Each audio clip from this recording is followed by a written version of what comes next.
It was a normal day, much like today, except in Maryland and not Chicago. We were in class. Teacher came to the front of the room. Was like, "Okay, kids, we're gonna have a project today." And what we were supposed to do is we had to write poems in homage to the style of a poet that we were going to be assigned.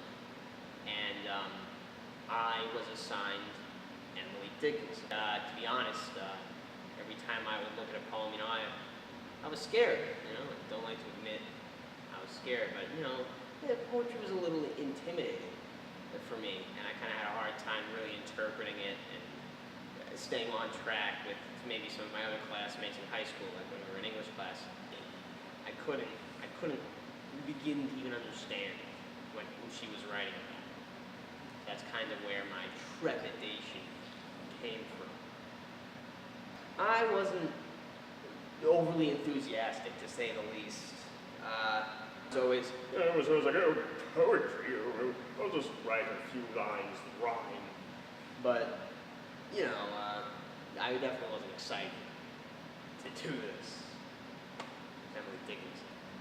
I kind of put myself through this pseudo-immersion therapy where all I did for like a week was every day, read some Emily Dickinson poems, look online about what people said, they thought the poems were about.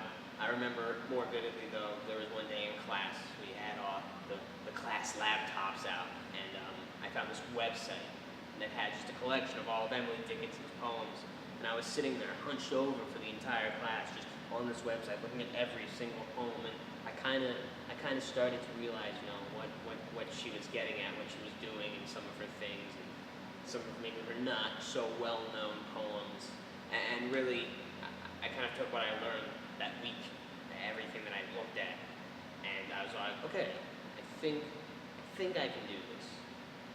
Then I took some poems, and I, for lack of a better term, I completely bastardized them. I destroyed some of Emily Dickinson's poems to make them sound more like my own.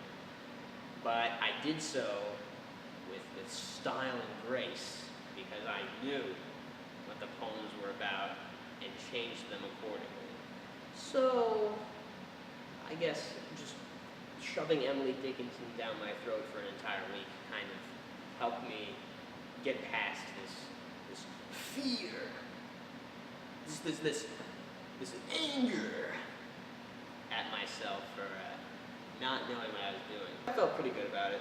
I especially we were supposed to recreate 4 poems. I liked the last one I did. The original poem was, "A surgeon must be careful." Oh, no. It was, like doctors must have caution. And I think I changed the title to "Sandwich makers must have caution."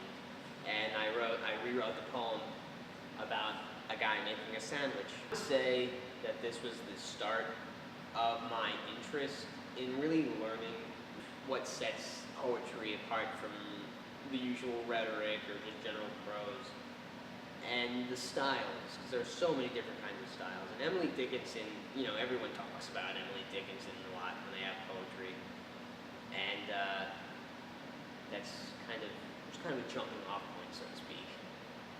So I'm kind of studying it right now. As Emily Dickinson once said, "What the heck is the matter with you?" Okay, no, she never said that, but no,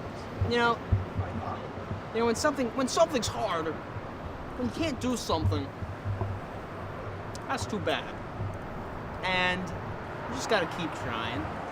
You ride your bike to school every day, it's cold outside, and you see all these little kids, you just gotta keep giving it a shot.